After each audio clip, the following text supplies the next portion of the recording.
Our standard model of cosmology, the LCDM model for lambda cold dark matter that we've been discussing, seems to explain much about the universe. There are a few things, we've noted some of them, and I'd like to add, that it does not explain that we think a theory of cosmology should. I'm going to list 5 problems in this clip, and then we'll talk later about what, if anything, science has to say about how they are resolved. The first problem is the horizon problem. We talked about it.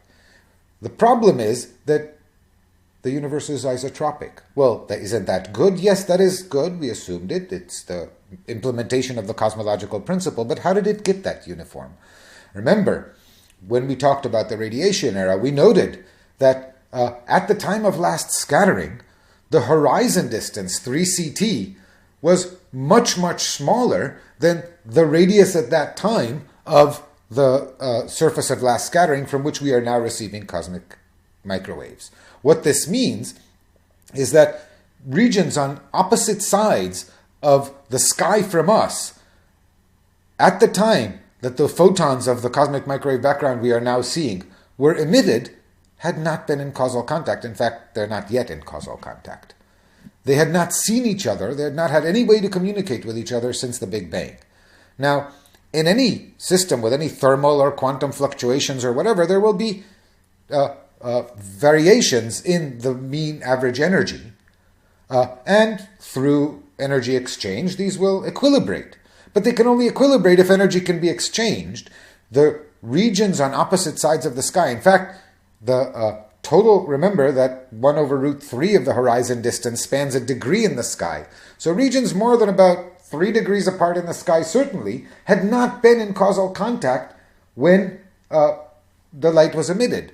So there was no way for them to have exchanged energy and equilibrated the temperature. So the very uniformity to one part in a few parts in 100,000 of the cosmic microwave background is a problem requiring a solution. There is no way to produce a system that will be homogeneous to within one part in 100,000 without allowing energy exchange. This is the puzzle called the horizon problem, number 1. Second problem goes by the name the flatness problem. What's the flatness problem? Well, you recall that we discovered that the universe is flat to a very good approximation. We did this using the cosmic microwave background, building a triangle whose long side was the 40-some billion light years to the surface of last scattering, and notice that the small angle approximation works. Good. So this tells us that omega 0 is either 1 or very close to 1. If it's exactly 1, the universe is exactly flat. If not, then R0, the measure of the curvature of the universe, is very small. Why is this a problem? Well, it's a problem because we have this interesting property of the Friedmann equations. So here I write the definition of omega, right? Omega is the ratio of rho divided by the critical density. This with an h squared is the critical density. This is the definition of omega. I'm going to, for simplicity, imagine that we're living in a completely dust universe, so that rho is the rho of dust. And in a dust universe, we saw that the energy equation, essentially Friedmann's first equation, can be written in this form. Omega here is the density parameter of the dust, and this is the contribution of curvature. Now, combining these two equations and doing some algebra that's too messy for me to reproduce here, we find that omega and at any given time and the scale factor at any time satisfy this interesting equation over here. So omega and A are related to omega 0 by this equation. Basically, you write this equation at time t with A of t and omega of t. You write the same equation with A of 0, which is 1, and omega 0, and play with them, and you find this equation. What does this tell us? Well, first let's check that it's consistent. Set A to 1. The denominator here is omega 0 minus omega 0, 0 plus 1. You find A is 1. Omega minus 1 is omega 0. Okay, this equation holds at A equals 1, which is t equals 0. As you go into the past, A is very, very small. Now, if omega 0 is exactly 1, then this is 0, omega is 1. Exactly, that means k is exactly 0, and in an exactly flat universe remains flat. But what if omega 0 is off? Remember, we have some errors in our measurement of omega 0. What if omega 0 is 1 to within, say, 1%? Well, then, as you look deep into the past and say A is a billionth, then omega minus 1 is a percent. A billionth is much less of a percent is much less than omega 0, which is almost 1. So the second term in the denominator is negligible. For small a, we can throw it out. And then at very small a, the approximation is that omega minus 1, well, omega is 0 is about 1. Omega minus 1 is approximately a times omega 0 minus 1, which means that if omega 0 is off by a percent from being 1, omega must be off from being 1 by about a billionth of a percent. And as a gets smaller, the precision with which omega needs to be close to 1 increases proportional to a. What this means is that if we observe omega 0 to be 1 to within a few percent, it must have been exquisitely finely tuned to be almost precisely 1 in the early universe. So this sounds like an aesthetic problem, because it's just a question of someone set the initial conditions, whoever threw the rubber ball must have tuned it so omega was almost exactly 1, or maybe exactly 1. But we don't have a physical reason for that to be, for omega to be 1. If we had one, that would be very pleasing to us. So this is our second problem, the flatness problem. Why is the universe so flat? Third problem. Third problem is called the relic problem. We talked about the transition at 10 to the 15 GeV, where there's a symmetry-breaking transition from a grand unified theory to the standard model of particle physics. And as part of the dynamics of that transition, we expect the formation of so-called topological defects. And these would be characterized by the fact that they carry magnetic charge. Magnetic charge is something you might not have heard of. These are particles, very massive particles, which have the property that they behave like the North Pole or the South Pole of a magnet, but just the North Pole without an attendant South Pole. This is called magnetic monopoles, and we have not observed any such things, which is why you have not heard of them. They would be extremely massive, but also completely stable. They could not decay because this magnetic charge is conserved. It's a strange kind of topological conservation law, but it's conserved. So a magnetic monopole, once formed, would be stable, and we can compute the expected density of such objects because we know how to predict the density of particles that would have been formed in this transition. These particles, if they exist, would be rather easy to detect. We have tried and we have detected none. So where are all the monopoles? Problem number 3. The fourth problem is another one we've already mentioned. This is the question of how it is that when the electrons and positrons all annihilated, there were electrons left over. If there were equal numbers of electrons and positrons, then after annihilation there would be no electrons, and clearly there are enough electrons to produce all of the hydrogen atoms in the universe. Equivalently, one can ask the same question about protons and antiprotons, or quarks and antiquarks. And somehow, at some early point, there must have been an excess of quarks over antiquarks, of electrons over positrons, so that after annihilation, everything in the universe is made of the leftover, this discrepancy. So this problem is the problem of baryogenesis, the production of baryons, or leptogenesis, the production of leptons. It turns out that through the weak interaction, if you have an excess of electrons over positrons, this will lead to an excess of protons over antiprotons, so either of the two will do. In fact, modern theories suggest that leptogenesis occurred and then that leaked over into the baryon sector. But there's a problem. There are two. One is that the laws of physics are almost symmetric to within pretty high accuracy. It was only in the 60s and 70s that we discovered the small violations in the weak interaction of the symmetry under exchange of a particle with an antiparticle. So an electron has exactly, that's not violated, the mass of a positron, and most reactions that involve an electron, if you flip all the particles to their antiparticles, will produce a positron with exactly equal probability, but there's a small violation, a very small violation. Now, this violation is not in itself enough to generate unequal numbers of electrons and positrons, because, as we saw, in thermal equilibrium, particle states are just energy states, and if there is any reaction, the rates might be different, but if you give a system enough time, energy will be partitioned equally across all degrees of freedom, and there will be exactly equal numbers of electrons as positrons at any energy.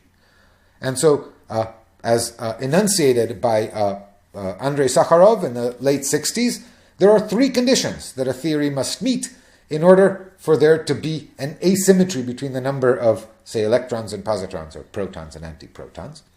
And those three conditions are: you must have a violation of charge conjugation symmetry, the symmetry between particles and antiparticles. There has to be some interaction that is not invariant. Otherwise, of course, any prediction you make has to be symmetric.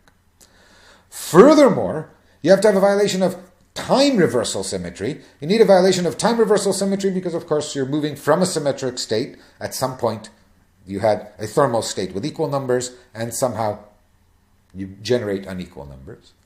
And then the third condition is you have to be out of thermal equilibrium.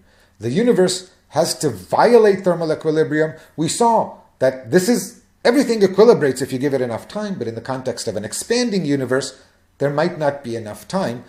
And so we need a model of physics that satisfies these three conditions. Now, we have, under certain circumstances, for example, the electroweak transition was thought, the weak interactions are almost certainly involved. That is where the universe violates these symmetries. But it was thought that the electroweak transition, in which the Higgs field acquires its expectation value and the W and Z bosons acquire their mass and so on, that if this reaction were to proceed via supercooling and bubble nucleation, then possibly at those bubble walls one would find in non-equilibrium physics enough to generate the observed discrepancy between baryons and antibaryons. It seems that there are difficulties, and we do not at the moment have a satisfactory theory of baryogenesis or of leptogenesis, and so this problem is one that I leave for you to solve. I should point out that we know that the universe is made out of protons and electrons, and all of the hydrogen atoms in the universe, or a huge majority of them, are protons and electrons rather than antiprotons and positrons.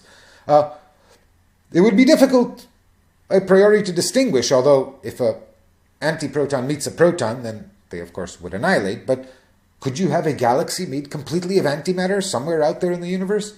In principle, it would be hard to exclude that, except that there is a large flux of cosmic rays, of high-energy charged particles that reach us, that originate from distant galaxies. And these are, to a huge preponderance, protons rather than antiprotons. The small fraction of antiprotons is well explained as being the result of collisions en route to us. And so we have pretty good evidence that all of the galaxies and all of the clusters we see are made of hydrogen and none of antihydrogen. And yet we don't know how this came about. So we do not have a satisfactory model of baryogenesis. Something for you all to figure out.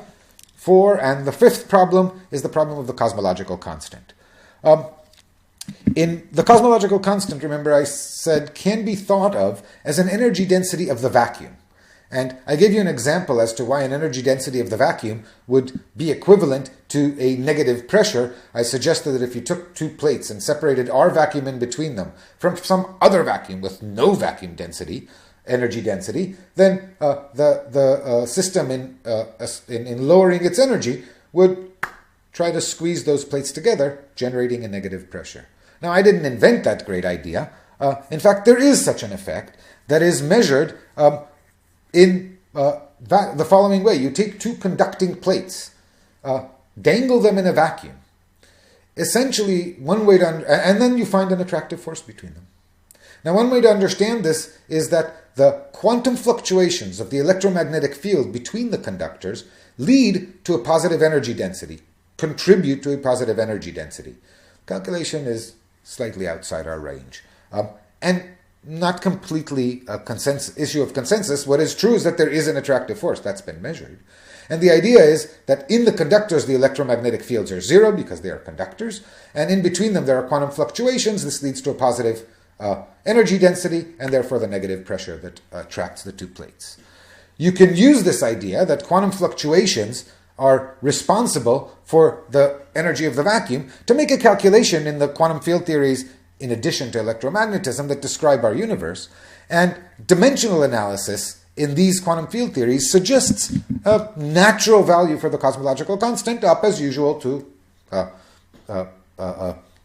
multipliers of order 1, and up to coefficients of order 1, you expect naturally that the vacuum energy density will be on the order of, well, the only natural scale, the Planck scale, the energy density, the thing with units of energy density that you make out of Newton's constant, the speed of light, and Planck's constant. This is the expression in terms of m Planck, this is the value, and this is off by about 120 orders of magnitude from the observed value. So, again, you can say that this is just the conditions of our universe, but if we are going to have any natural or theoretical explanation for what lambda is, when I was a graduate student, we all thought lambda was 0, the cosmological term was 0, and theorists were trying to think of theoretical reasons, symmetry considerations that would cause it to be 0. Supersymmetry was a leading candidate of those. Generating a universe in which the parameter is non-zero, in which case these are the natural dimensional analysis, what you need to explain is why the coefficient is such a tiny number. And this dimensionless ratio between the expected value of lambda and the measured value of lambda of 10 to the minus 120 is very hard to generate. We have no real understanding of why the cosmological constant is so small. We will talk maybe in the last clip of some contexts in which people are thinking about it, but these are the 5 problems, I think, with lambda CDM cosmology. The story is not completely done. Let's see what else we can say.